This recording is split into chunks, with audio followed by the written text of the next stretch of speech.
这绝对是我看过最震撼的高分惊悚悬疑片，豆瓣评分8.9，上百万的人给他打出了5星高分。看过他的人都知道，影片剧情精彩刺激，故事情节高能，反转不断，绝对对得起神作这4个大字。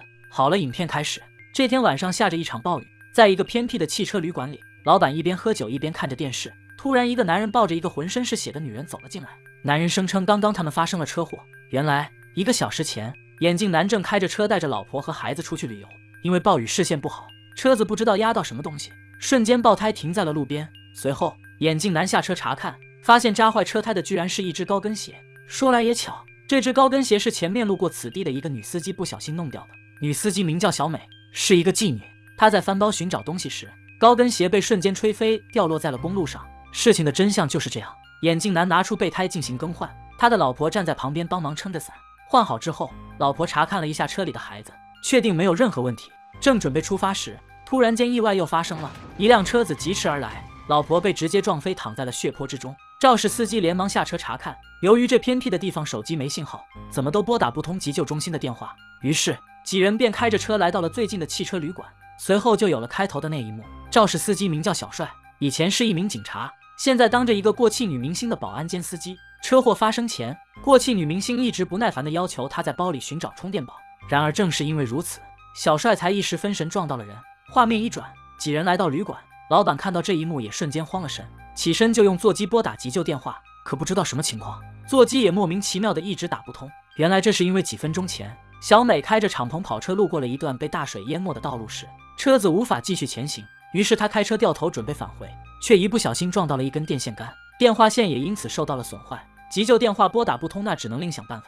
旅馆老板突然想到，离这里30公里的附近有一家医院。听到此话，司机小帅将女明星赶下了车，然后自己前往医院求助。可车刚开到一半，就遇到了淋成落汤鸡的小美。他和小美继续往前开，可是下雨天看不清路况，车子又陷进了水坑里。这时他们后面又来了一辆车，里面是一对年轻的金发夫妻。小帅本想让他们带自己去医院，可是看着前面被水淹没的路段，几人还是掉头回到了旅馆。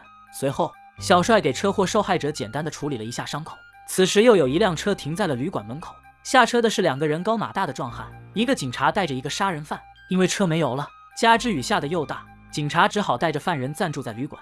老板将他们安排住进了10号房，刚进门，警察就把犯人铐在马桶上。现在偏僻的汽车旅馆就像是一个孤岛，与外界完全失去了联系，封闭的空间已形成。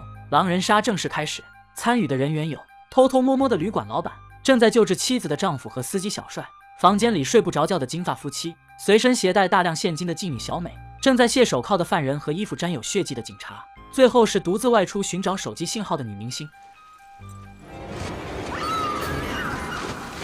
女明星率先离场，小帅听到声响来到洗衣房，在其中一台洗衣机里发现了女明星的人头。随后警察在死者的头颅旁边还找到了一张10号房卡，然而10号房正是警察关押犯人的地方。瞬间众人顿感不妙，赶忙来到房间后发现马桶已经损坏，犯人也逃跑了。难道说杀害女明星的凶手就是犯人？这是一部结局神反转的高分惊悚悬疑神剧，不看到最后1分钟，你绝对猜不到凶手是谁。众人在洗衣机里发现了女明星的人头，并且在人头的旁边还找到了一张10号门牌。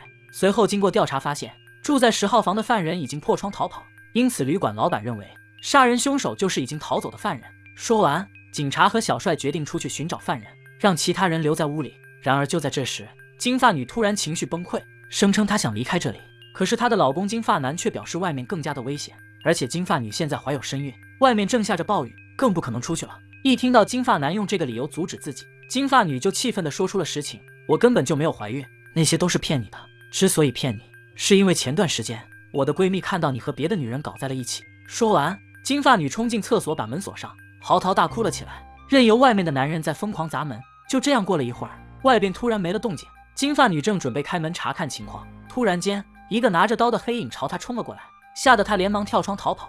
众人听到声响赶了过来，打开门后发现浑身是血的金发男已经没了呼吸，靠在墙角彻底凉凉。随后经过调查，小帅在死者的手里发现了一张9号房卡，联想起上一名死者的门牌号是10号，小帅认为凶手的杀人顺序应该是和门牌号有关。就在这时，警察突然听到仓库传来动静，便拿着枪过来检查，结果发现逃跑的犯人就躲在这里面。随后众人将犯人制服，把他绑在了椅子上。就这样，凶手被抓到，众人提着的心也终于放下了。紧接着，小帅让旅馆老板留下来看守犯人，其余的人则去犯罪现场搜集证据。然而，就在小帅拍完照拿着号码牌走出来的时候，旅馆老板也拎着箱子从仓库那边走了过来。小帅见状，立马上前质问他为什么要擅自离开。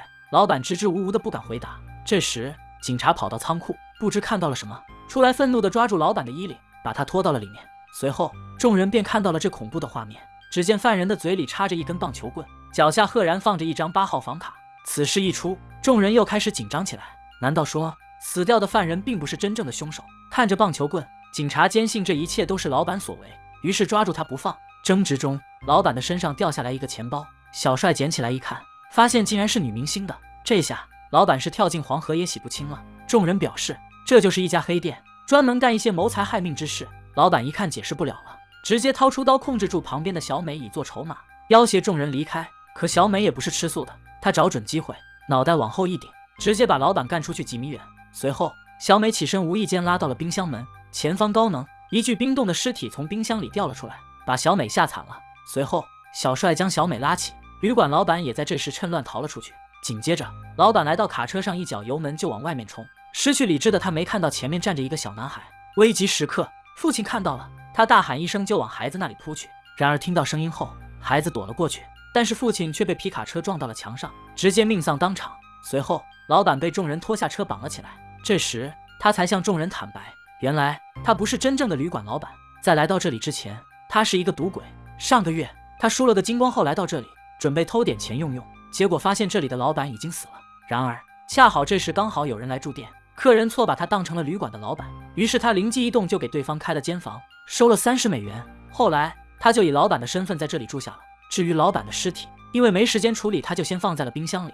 事情的真相就是这样。接着，他还声称女明星的钱包，他是在女明星死后才去到她房间里偷的，自己并没有杀她，也没有杀过任何人。说完，小帅将信将疑，如果这个假老板没有说谎，那么就说明真正的凶手还在暗处。为了不给凶手机会，大家决定聚在一起直到天亮。这时有人提出，可能是大家都得罪了某一个人，现在被他聚在一起报复。但是大家来自五湖四海，毫无共同之处，甚至都不认识彼此，哪来的同一个仇人？还没讨论出结果，就有人发现床上的妻子已经失血过多而死。本来大家都以为这是意外死亡，可床边却偏偏出现了一张6号房卡，而刚刚死亡的丈夫口袋里揣着的却是7号。连意外身亡的人身边都出现了房卡，这让大家对凶手越发恐惧。于是小帅让2个女人带小孩先走，然而小美却不愿与他们同行，她觉得和警察待在一起才有安全感。随后，金发女和小孩来到车子旁边，刚准备上车离开，车子就发生了爆炸，瞬间汽车变成一片火海。警察找来了灭火器，将火扑灭后，离奇的事情发生了，车上看不到死者，甚至连骨灰都没有。金发女和小孩就这样离奇的消失了，这到底是怎么回事呢？女人带着孩子准备上车离开，然而就在这时，车辆突然发生爆炸，众人将火扑灭后，发现车里并没有2人的遗体，甚至连骨灰都没有，这也太离奇了。接着，警察和小帅还发现，不只是车上的尸体消失了，之前的死者尸体也全都不见，甚至连血迹都没有，这到底是怎么回事？遇到这些离奇诡异的事情，小美直接崩溃了，破口大骂：凶手，你到底是要怎样？让我过完这个30岁的生日都不行吗？小美的风言风语却让其余3人面面相觑。之前大家讨论过，聚到这里的人会不会是有什么共同点，当时没有讨论出结果。现在小美一语点醒梦中人。随后小帅连忙翻找出旅馆的登记记录，果然今晚入住的旅客全部人的生日都是同一天，这1/1000的概率都被他们碰到了，简直令人难以置信。然而就在小帅盯着大家的登记记录时，不知道发生了什么，他的眼神开始有些迷糊。随后画面一转，等他醒过来时，却发现自己身处在一个陌生的房间里，前面是几个律师和心理医生。医生询问他发生了什么事，于是小帅就将事情从头到尾的全都说了一遍。医生听完之后没有多说，而是递过来一张照片，照片上是一个胖子。医生表示这个胖子童年遭受了巨大打击，导致了人格分裂，也就是人们常说的多重人格。胖子是一个连环杀人犯，4年前他犯下了6起命案，现在即将被处决。医生询问小帅，照片上的这个胖子，你认识他吗？小帅看了一眼，摇头说不认识。这时医生递过来一面镜子，小帅拿起一看，瞬间傻眼了，镜中的自己居然就是那张照片上的胖子。原来小帅是胖子的多重人格之一。1个小时前，医生对胖子进行了药物治疗，在治疗的过程中，胖子的所有人格都汇聚在一起。然而当其他人格相聚时，便会发生暴力，一旦发生了暴力，某些人格就会被杀死。现实生活中，胖子的多重人格也会相应减少。接着医生继续说道：现在你要帮我做一件事，因为这也是在帮你自己找出真正的凶手人格，然后将他杀死。这样的话，你就能恢复正常，明天你也不会被执行死刑。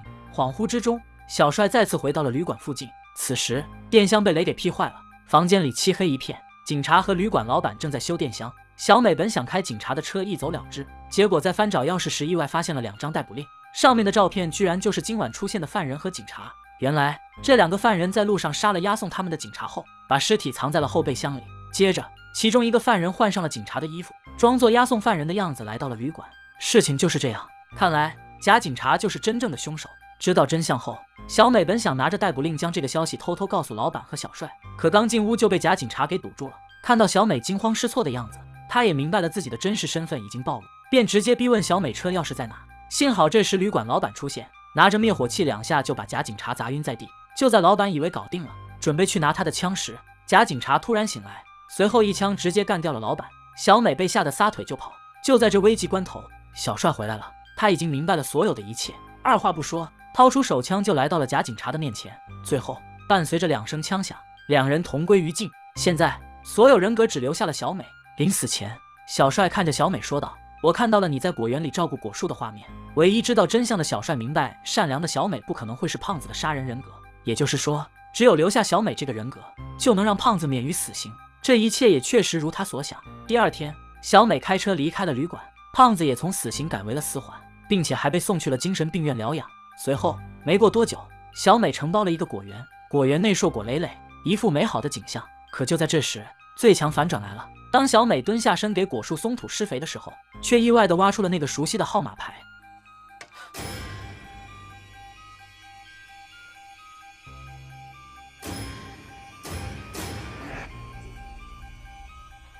好了，影片到此也就结束了。第一次看这部影片的时候，真的没想到凶手竟然是这个小男孩，结尾的反转太精彩了，看完后久久不能平静。好了，本期视频到此结束，喜欢悬疑推理的小伙伴们，记得点个关注哦，咱们下期再见吧，拜拜。